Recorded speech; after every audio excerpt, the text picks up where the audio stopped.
Hello guys, welcome to KNP analysis. तो हम 100 days series में आज डिस्कस करने वाले हैं स्पेशली द दिल्ली सल्तनत, और ये इसका फर्स्ट पार्ट होगा। ये सतीश चंद्र बुक का फर्स्ट पार्ट होगा। तो अगर अभी तक आपने चैनल को सब्सक्राइब नहीं किया है तो देख लेना, बाद में कर देना अगर वीडियो पसंद आए तो, बाकी आपकी इच्छा। तो हम इसे पूर्ण रूप से डिस्कस करेंगे दिल्ली सल्तनत को। इससे पहले मैं आपको इसकी क्रोनोलॉजी बता दूं थोड़ा सा। अगर हम दिल्ली सल्तनत की बात करें, दिल्ली सल्तनत की अगर मैं बात करूं, दिल्ली सल्तनत की, तो ये जो दिल्ली सल्तनत है, ये इसकी जो शुरुआत होती है वो होती है 1206 AD से 1526 AD तक। ऐसा माना जाता है कि ये 1206 से 1526 तक रही थी। टोटल यहाँ पे 5 डायनेस्टीज रही थी, टोटल 5 डायनेस्टीज रही थी। अगर उन पांचों डायनेस्टी की बात करें तो पांचों डायनेस्टी ये रही आपके सामने। जो सबसे पहली है वो मानी जाती है स्लेव डायनेस्टी। जो सबसे पहली है उसे बोलते हैं स्लेव डायनेस्टी। और जो स्लेव डायनेस्टी रही थी वो 1206 से 1290 तक। अगर इसके बाद मैं दूसरी डायनेस्टी की बात करूं तो ये जो दूसरी डायनेस्टी रही थी, ये रही थी खिलजी डायनेस्टी। जो दूसरी डायनेस्टी थी वो थी खिलजी डायनेस्टी। और अगर मैं खिलजी डायनेस्टी की बात करूं तो 1290 से 1320 तक। ये क्रोनोलॉजी अभी हम समझेंगे इस पूरे को। अगर मैं तीसरी डायनेस्टी की बात करूं तो तीसरी डायनेस्टी जो रही थी वो रही थी तुगलक डायनेस्टी। तुगलक डायनेस्टी, अगर मैं तुगलक डायनेस्टी की आपसे बात करूं तो ये रही थी 1320 से। इसमें दो मतलब बातें, या तो 1412 एक जगह, कई बुक में ये 1414 भी मिलता है, ठीक है। और अगर मैं फोर्थ डायनेस्टी यानी कि सैयद डायनेस्टी की बात करूं, सैयद डायनेस्टी की बात करूं तो ये रही थी 1414 से 1450 तक। और लास्ट एंड ब्लास्ट अगर मैं लोधी डायनेस्टी की बात करूं, लोधी डायनेस्टी की बात करूं तो ये जो लोधी डायनेस्टी है ये रही थी 1450 से 1526 तक, ठीक है। इसे अगर आप याद रखना चाहें तो याद रख सकते हैं इसे सख्त साला के नाम से, सख्त साला के नाम से, ध्यान रखना सख्त साला, ठीक है। मैं बता दूं अभी आप सख्त साला कैसे याद रखेंगे। देखो, सै से स्लेव, सै से स्लेव, ख से खिलजी, ख से खिलजी, तै से तुगलक, तै से तुगलक। अगर इसके बाद की बात करूं, सै से सैयद, ये ऐसे है तो ये सैयद याद रख लेना इससे, ठीक है। और ला से लोधी, ला से लोधी डायनेस्टी, है ना, याद रख लेना सख्त साला, ठीक है। अगर इसके बाद हम थोड़ा से ना और डिस्क्रिप्शन में जाएं इनके, तो सबसे पहले हम डिस्कस कर लेते हैं स्लेव डायनेस्टी। स्लेव डायनेस्टी जैसा कि मैंने आपको बताया 1206 से 1290 तक रही थी। अगर मैं स्लेव डायनेस्टी की बात करूं तो जो फाउंडर हैं दिल्ली सल्तनत के वो माने जाते हैं कुतुबुद्दीन ऐबक को। कुतुबुद्दीन ऐबक को फाउंडर माना जाता है। कुतुबुद्दीन ऐबक जो हैं उनको फाउंडर माना जाता है। ये स्लेब थे। अगर मैं सबसे बात करूं, इनकी जो कैपिटल थी वो लाहौर थी। कुतुबुद्दीन ऐबक की जो कैपिटल थी वो लाहौर थी, ध्यान रखना। अगर मैं इसकी बात करूं कि रियल फाउंडर कौन है दिल्ली सल्तनत का, रियल फाउंडर कौन है दिल्ली सल्तनत का, तो जो हम रियल फाउंडर मानते हैं वो इल्तुतमिश को रियल फाउंडर मानते हैं, इल्तुतमिश को रियल फाउंडर मानते हैं, जिसकी जो कैपिटल थी वो दिल्ली थी। कैपिटल क्या थी इसकी? दिल्ली थी। अगर मैं बात करूं इसका तो ये फर्स्ट सुल्तान थे। इल्तुतमिश को फर्स्ट सुल्तान भी कहते हैं। और इल्तुतमिश ही वो बंदा था, इल्तुतमिश ने ही टंका यानी कि सिल्वर कॉइन, टंका सिल्वर कॉइन, और दूसरा जीतल यानी कि कॉपर कॉइन। टंका सिल्वर हो गया, सिल्वर, और जो जीतल है वो कॉपर कॉइन जो इसने चलाए थे, चलन में इसके लाए थे। और अगर इसके बाद की हम कुतुबुद्दीन ऐबक की ही बात करें, यहाँ पे कुतुबुद्दीन ऐबक जो कि रियल फाउंडर माना जाता है दिल्ली सल्तनत का, तो कुतुबुद्दीन ऐबक के बारे में बात करें तो उसने जो फर्स्ट मॉस्क्यू बनवाई थी उसका नाम था कुब्बत ए इस्लाम, कुब्बत उल इस्लाम, सॉरी कुब्बत उल इस्लाम उसका नाम था। अगर मैं बात करूं इसके तो अढ़ाई दिन का झोपड़ा भी इसने ही बनवाया था। अढ़ाई दिन का झोपड़ा जो अजमेर में है, अढ़ाई दिन का झोपड़ा अजमेर में है, वो भी इसी ने बनवाया था, ठीक है। अगर इसके बाद की बात करूं तो इसके जो टाइटल थे, जो इसने टाइटल एक्सेप्ट किए थे वो थे मलिक और सिपाहा सलार। मलिक और सिपाहा सलार इसने टाइटल एक्सेप्ट किए थे। अगर मैं इसके टाइटल की बात करूं तो इसे पीपल के द्वारा एक और टाइटल मिला था जिसका नाम था लक बख्श, लक बख्श, ठीक है। ये इसे टाइटल मिला था। और जो कुतुब मीनार का फाउंडर भी माना जाता है वो भी कुतुबुद्दीन ऐबक माना जाता है। हालांकि जो कुतुब मीनार है वो कंप्लीट करवाई थी इल्तुतमिश ने, ठीक है। इसके बाद अगर हम डिस्कस कर लें रजिया सुल्तान, ये अभी सारी चीजें आएंगी, आप एक बार फिर देख लीजिएगा। रजिया सुल्तान को अगर हम डिस्कस करें तो रजिया सुल्तान जो 1236 से 40 तक इन्होंने राज किया था, ठीक है। और रजिया सुल्तान की बात करें तो मुस्लिम लेडी रूलर थी, जैसा कि नाम से दिख ही रहा है, मुस्लिम लेडी रूलर। और इनके ये जो इनका वस्त्र था वो जो पहनती थी, ये पहनती थी कुवा या कुल्हा, कुवा या कुल्हा, यानी कि पर्दा वर्दा कुछ नहीं था। और कुबा जो होता है एक ब्लेजर टाइप होता है, कुबा जो है एक ब्लेजर टाइप होता है, और जो कुबा होता है एक कैप टाइप होता है। इन्होंने 3 टाइप्स ऑफ कॉइन चलाए थे, इनके जो कॉइन्स थे वो 3 टाइप्स थे। अगर उस 3 टाइप्स के कॉइन पे जो लिख रहा था, एक पे लिख रहा था न्याय की रानी, पहले कॉइन पे लिख रहा था न्याय की रानी, ठीक है, न्याय की रानी। अच्छा, दूसरे जो कॉइन पे लिखा था इनके पे, वो लिखा था इल्तुतमिश की बेटी, इल्तुतमिश की बेटी, इल्तुतमिश की बेटी थी, तो इल्तुतमिश की बेटी, इल्तुतमिश की बेटी। और इनके जो तीसरे कॉइन पे लिखा हुआ था, वो लिखा हुआ था दिल्ली सल्तनत की महारानी, दिल्ली सल्तनत की महारानी, ठीक है। ये इनके कॉइन थे। अगर मैं इसके कॉइन की बात करूं तो दिल्ली सल्तनत की महारानी के बाद की अगर मैं बात करूं आपसे, तो रजिया सुल्तान हो गया। इसके बाद हम बात कर लेते हैं थोड़ा सा बलबन की। ये पहले क्रोनोलॉजी समझना है, इसके बाद पूरा डिस्कस करेंगे, इनकी पूरी डिटेल्स डिस्कस करेंगे। अगर सबसे पहले मैं बलबन की बात कर लूँ आपसे, तो बलबन की बात कर लेते हैं हम पहले। बलबन ने जो राज किया था वो 1256 से 1265, सॉरी इसे थोड़ा सा मिटा लेना, 1265 से किया था उन्होंने, ठीक है। 1265 से 1288 तक उनका राज रहा था, 1265 से 1288 तक इल्तुतमिश का।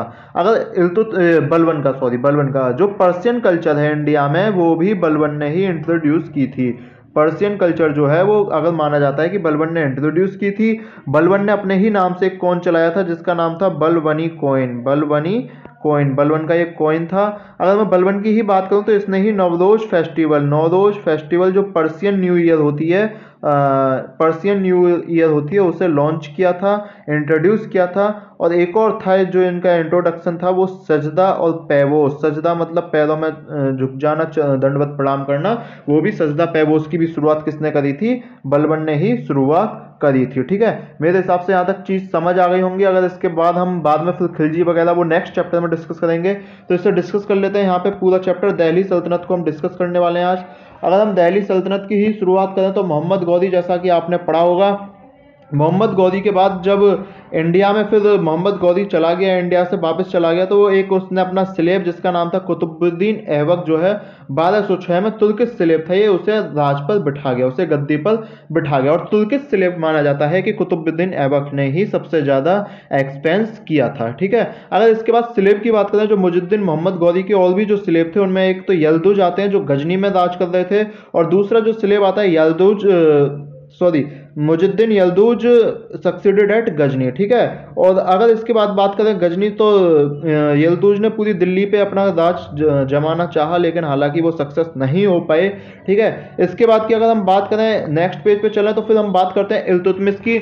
यानी कि फिर देखो, कुतुबुद्दीन ऐबक जो है वो 1206 से 1210 तक रहे थे। 1210 में जो है वो कुतुबुद्दीन ऐबक की मौत हो गई। उसके बाद आता है फिर जो राज आता है वो इल्तुतमिश का आता है, ठीक है। इल्तुतमिश ने जो राज किया वो 1210 से 1236 तक राज किया। अगर मैं इल्तुतमिश के बारे में बात करूं आगे आपसे, तो अच्छा, इसमें पहले बताया गया कि जो ऐबक है वो पोलो से मरे थे, मैंने बता दिया ऐबक मर गए थे, ठीक है। अगर इसके बाद की बात करें, हम इल्तुतमिश की बात करें, तो इल्तुतमिश ही सच्चा रूलर था, जो मैंने जैसा कि आपको बताया रियल फाउंडर ऑफ दिल्ली सल्तनत जो हम बोलते हैं वो इल्तुतमिश को ही बोलते हैं, ठीक है। अगर इल्तुतमिश की बात करें तो इल्तुतमिश जो है उसे गजनी में ख्वारिज़म शाह ने भी अपना एम्पायर क्रिएट किया हुआ था। और उसके बाद की अगर हम बात करें, फिर इल्तुतमिश जो है एम्पायर को, जो ख्वारिज़म एम्पायर को था, वो 1218 में मंगोल ने डिस्ट्रॉय कर दिया था। जो मंगोल एक उस समय का सबसे बड़ा एम्पायर माना गया, सबसे बड़े राजा मंगोल के माने जाते थे, सबसे शक्तिशाली राजा मंगोल के माने जाते थे, और जिसका जो मंगोल का जो राज था वो मेडिटेरेनियन सी से लेके कैस्पियन सी तक था, ठीक है। इसके बाद की अगर हम बात कर लें, तो इल्तुतमिश जो था वो अपना अटेंशन, उसने पूरा अटेंशन जो है इंडिया पे लगा दिया। हालांकि इंडिया की अगर मैं बात करूं तो बंगाल और बिहार में एक पर्सन आया था इवाज, जिसने अपना नाम बाद में चेंज कर लिया और नाम रख लिया उसने गियासुद्दीन, नाम याद रख लेना, इंपॉर्टेंट है। बंगाल और बिहार में इल्तुतमिश के टाइम आया था। हालांकि इवाज यानी कि गियासुद्दीन को बाद में इल्तुतमिश के ही बेटे ने नियल लखनौती 1226-27 में हरा दिया, और फिर जो पूरा राज है वो दिल्ली के पास पहुंच गया। हालांकि दिल्ली फिर दूर पड़ जाती थी, तो इसलिए बार बार चैलेंज मिलते रहे। लेकिन अगर इल्तुतमिश की बात करें तो जब इल्तुतमिश की मौत हो गई, मौत होने से पहले इल्तुतमिश ने अपना जो सक्सेसर है वो रजिया को बनाया था, जो इल्तुतमिश की बेटी थी, जिसने 1236 से 1239 तक एक राज किया। और ये जो नॉमिनेशन था ये एक नोबल स्टेप था इल्तुतमिश का, यानी कि एक माना जाता है कि बहुत उचित कदम इन द सेंस नोबल, यानी कि नोबल स्टेप समझ जाओ आप, मतलब एक अच्छा कदम था, ठीक है। अगर इसकी बात करें तो इसमें जो इल्तुतमिश के एक बिगिनिंग स्ट्रगल होती थी, तुर्किश चीफ जो होते थे उन्हें हम चहलगानी भी बोलते थे, ये ध्यान रख लेना, एक इंपॉर्टेंट टर्म आता है चहलगानी। ये जो तुर्किश के मतलब एक तरह से तुर्किश चीफ्स होते थे उनको बोलते थे हम चहलगानी। इंपॉर्टेंट क्वेश्चन है, कहीं भी बन सकता है, ठीक है। अगर इसके बाद की हम बात करें, फिर जो रजिया है निश्चित रूप से फिर उसकी जब डेथ हो गई इल्तुतमिश की, तो रजिया ने अपना ये संभाला, और वो रजिया जो है वो गेम भी खेलती थी, ठीक है। रजिया जो है कोर्ट में बिना पर्दे के आती थी। अगर उसके बाद की बात करें फिर हम, तो इल्तुतमिश का एक वजीर था जिसका नाम था निज़ाम उल मलिक जुनैदी, ठीक है, जिसने अपोजिशन किया कि जो रजिया है वो रानी नहीं बननी चाहिए, यानी कि उस सत्ता की मालकिन नहीं बननी चाहिए। अगर जब इसने ये अपोजिशन किया तो रजिया ने फिर इसे हरा दिया और ये वापस भाग गया, डरे भाग गया, ठीक है। अगर इसकी बात करें तो रजिया ने हालांकि रणथंभौर के खिलाफ भी, अपने राजपूत के खिलाफ भी, यानी कि उनको कंट्रोल करने के लिए अपने सेना भेजी थी। और इसके बाद की बात करें तो फिर उसने एक मतलब non Turk to high office led to opposition, उसने नॉन तुर्किस को, यानी जो तुर्किस नहीं थे उन्हें भी ऑफिस दिए थे, हाई ऑफिस दिए थे, जिसके कारण उसका अपोजिशन भी हुआ, ठीक है। और इसके ही अपोजिशन की बात मानी जाती है कि एक याकूत खान था, याकूत खान, ठीक है। याकूत खान का माना जाता है कि वो उसके फेवर में ज़्यादा था, और याकूत खान को फिर सुपरिटेंडेंट बना दिया था रॉयल स्टेबल का, ठीक है। याकूत खान की अगर हम बात करें तो फिर याकूत खान जो रजिया, लड़ाई हुई इनकी रजिया की, और रजिया ने फिर Altunia after marrying him made a renewed attempt on Delhi, हालांकि बाद में दिल्ली पर दोबारा अटेम्प्ट किया, लेकिन रजिया बहुत अच्छे से लड़ी, लेकिन वो फॉरेस्ट में बंदित के द्वारा हरा दी गई, ठीक है। इसके बाद कि हम रजिया समझ आ गया होगा, यानी कि रजिया के टर्म में तीन चार चीजें हैं याद करने की। रजिया इल्तुतमिश की बेटी थी, ठीक है। रजिया सक्सेसर थी, यानी कि इल्तुतमिश ने बोला था कि तुम सक्सेसर हो, ठीक है। अगर रजिया की बात करें तो फिर रजिया का जो इल्तुतमिश का एक निज़ाम उल मलिक जो था, निज़ाम उल मुल्क जो था, वो अपोजिशन में था, लेकिन उसके बाद रजिया ने इसे हरा दिया, ये भाग गया डर के। अगर इसके बाद की बात करें तो फिर रजिया याकूत खान के साथ शादी करके, और उसने फिर दोबारा दिल्ली पे कोशिश की कब्जा जमाने की, लेकिन उसे बंदिश के द्वारा फॉरेस्ट में मार दिया गया। यहाँ तक मुझे नहीं लगता कोई चीज़ ऐसी रही होगी जो समझ में ना आए। अगर हम दिल्ली सल्तनत की बात कर लें, दिल्ली सल्तनत का मतलब क्या होता है? दिल्ली सल्तनत का मतलब होता है जिसका दिल्ली पे राज है, ठीक है, जिसकी यानी कि राजधानी दिल्ली है। तो ये दिल्ली सल्तनत, ये जो ब्लैक लाइन दिख रही है आपको, ये सब दिल्ली सल्तनत का हिस्सा है, ठीक है, ये सब दिल्ली सल्तनत का हिस्सा है। अगर हम दिल्ली सल्तनत के आगे चलें तो फिर आता है एरा ऑफ बलबन, यानी कि बलबन की ये एरा ऑफ बलबन। अब बलबन ने क्या किया, ठीक है, बलबन का जो राज रहा था, ये बलबन नहीं है, थोड़ा सा सही कर लेना, ये बलबन है, ठीक है, बलबन है ये, है ना। ये जो राज रहा था इसका 1246 से 1287 तक रहा था, और जो इसका असली नाम था बलबन का वो था उलुग खान, ठीक है, इस नाम को याद कर लीजिएगा। उलुग खान बलबन का असली नाम था।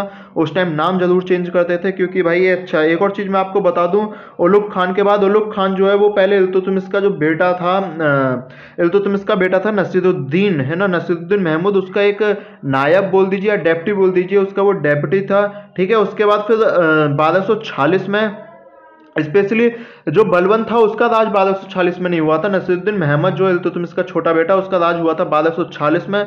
बलबन ने अपनी पोजीशन एक तरह से अच्छी की, और उसने एक उसकी लड़की से शादी करके एक मतलब सुल्तान का फेमस फेवरेट बन गया था वो, ठीक है। अगर इसके बाद की बात करें तो फिर जो नसीरुद्दीन मोहम्मद था वो छोटा था, एकदम काम नहीं कर पाता था, लेकिन वो कॉन्स्पिरेसी में मारा गया, और उसने हालांकि उसके साथ एक षड्यंत्र रचा गया, मारा नहीं गया सॉरी, और नसीरुद्दीन महमूद ने एक बलबन को अपनी पोजीशन से भगा दिया। अब निश्चित रूप से जिसे भगाओगे आप वो फिर अपना एक कब्जा जमाना चाहेगा, तो बलबन ने भी कब्जा जमाना चाहा।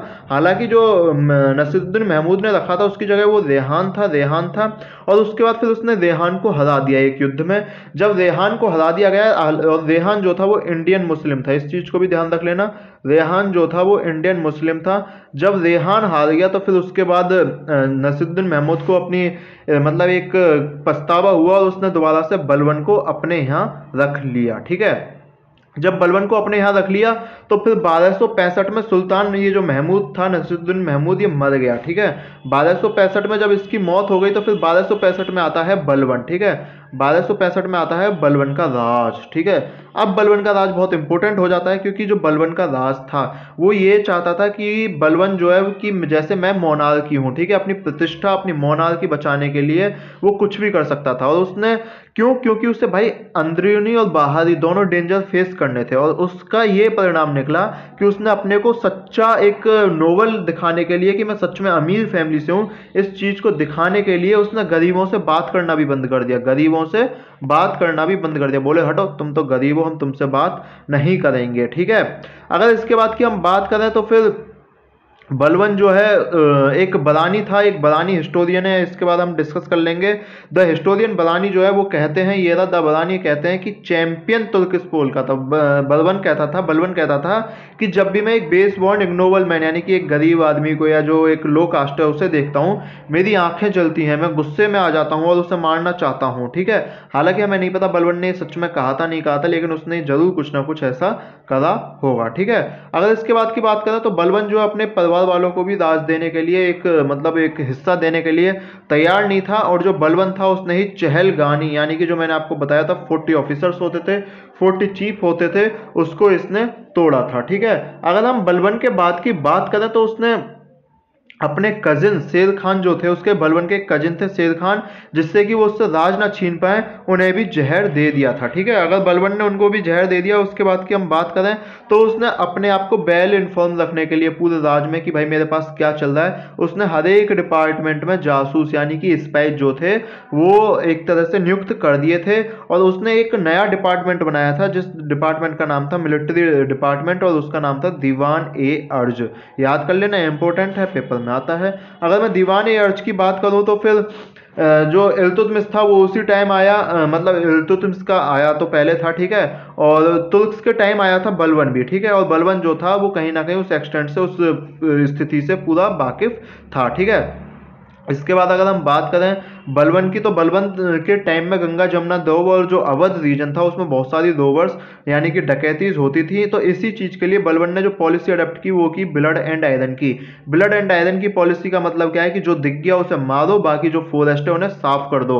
उसने थानास बनवाए। ठीक है, जगह जगह पे उसने थानास बनवाए। उसने जो कॉलोनी की सेफ्टी के लिए उसने बहुत सारे काम किए। और इसके बाद की बात करें तो बलबन ने इस तरह से जो सिचुएशन है वो कंट्रोल में ले ली थी। अगर बलबन ने जब सिचुएशन कंट्रोल में ले ली थी तो बलबन जो है पहले भाई हंसता मजाक करता ही होगा क्योंकि इंसान था, लेकिन बलबन ने इसी चीज को दिखाने के लिए एक और चीज समझ लो, इससे पहले उसने इस सजदा और पैबोस की एक शुरुआत की थी। जैसा कि मैंने बताया था, पहले दंडवत प्रणाम और राजा के पैर पूजना चूमना जो भी है वो पैबोस की शुरुआत उसने की थी। ठीक है, अगर इसके बाद की हम बात करें फिर कि बलबन जो है 1286 में तो मरा था, लेकिन बलबन से पहले मैं एक और चीज आपको बताना चाहूंगा बलबन की मौत से पहले, कि जब इसने सजदा और पैबोस की शुरुआत कर ली तो वो शराब बराब यानी कि वो अपने ऐसे बेस में नहीं आता था जिससे वो लगे कि वो नॉन सीरियस मूड में है।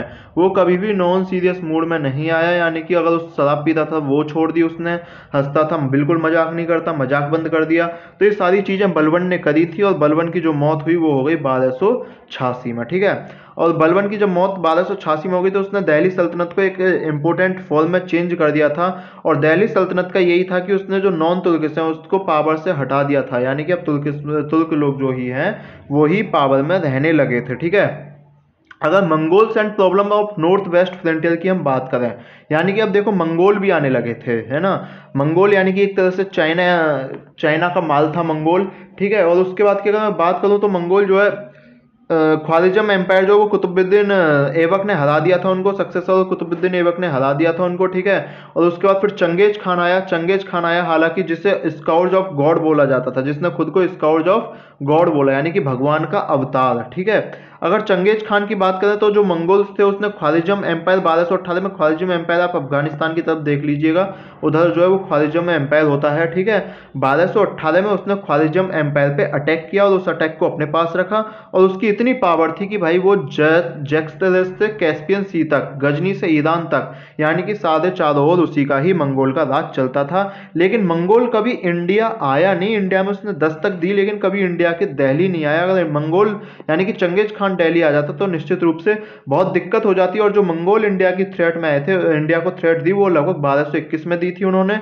हालांकि जलालुद्दीन बस भाग गए, वो लड़े मुश्किल से लेकिन वो हार गए, जलालुद्दीन उनसे हार गए, ठीक है।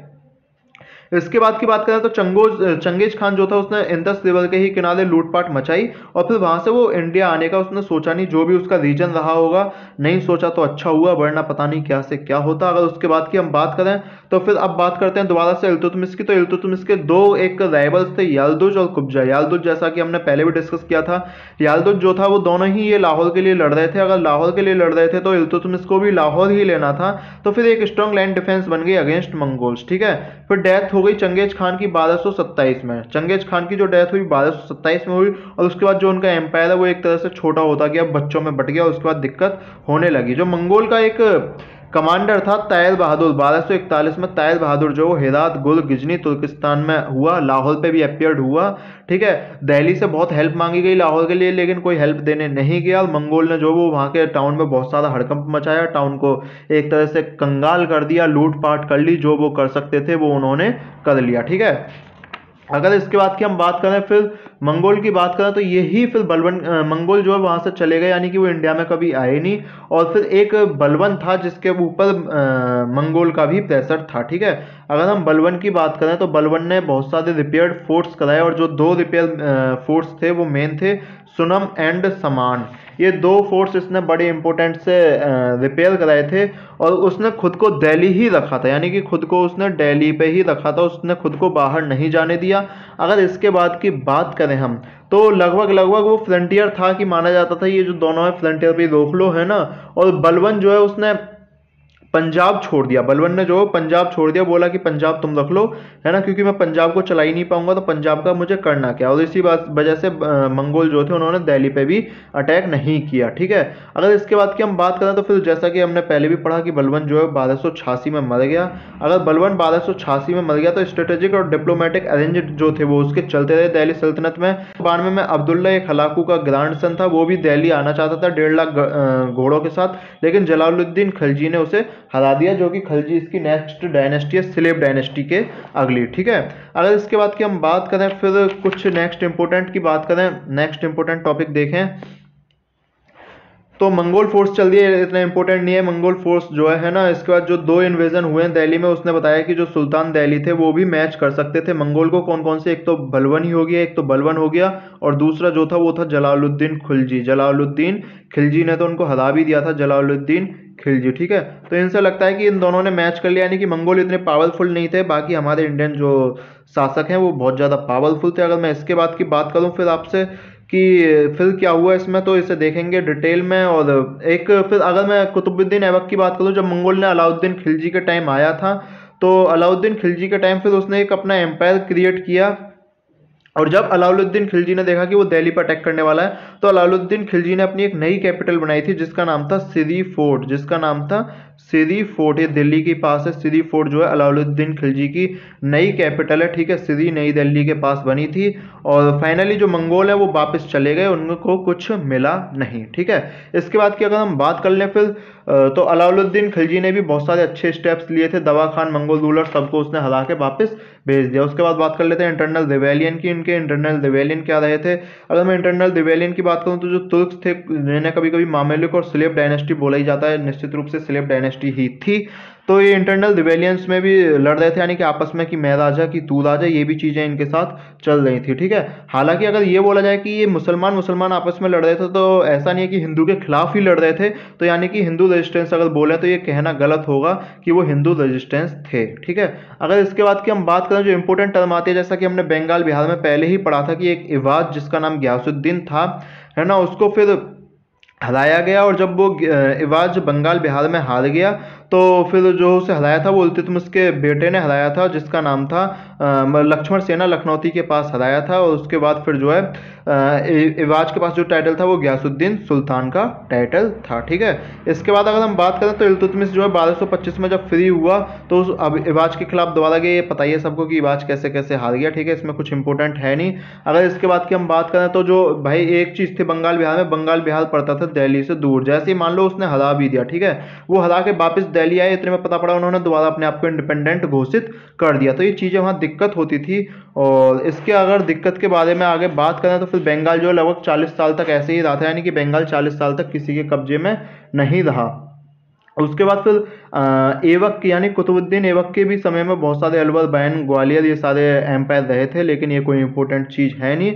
तो मेरे हिसाब से अब आपके लिए यही था जो इम्पोर्टेंट था मुझे लगता है, ठीक है। और लास्ट पैराग्राफ आपके लिए ये है कि बलवंश ने रणथंभौर को कन्क्वेयर किया, रिकवर किया ग्वालियर को, हालांकि वो कर नहीं पाया ग्वालियर को रिकवर, ठीक है। और उसके बाद की अगर हम बात करें तो अजमेर नागौर जो पहले से ही दिल्ली सल्तनत के कब्जे में रहे, और बलबन ने तुर्किश रूल को ईस्टर्न राजस्थान में भी ले लिया, और उसके बाद फिर स्ट्रॉन्ग मोनार्की बन गई, ठीक है। और उसके बाद एक बार कहते हैं ना वो मतलब जगह पड़ गई, तो उसके बाद फिर सारी दिल्ली सल्तनत ने अपना एक्सपेंशन किया। तो मेरे हिसाब से दिल्ली सल्तनत यहाँ तक क्लियर होगी। अगर आपको वीडियो पसंद आई हो तो लाइक कर देना, KNP एनालिसिस को सब्सक्राइब कर देना, ठीक है।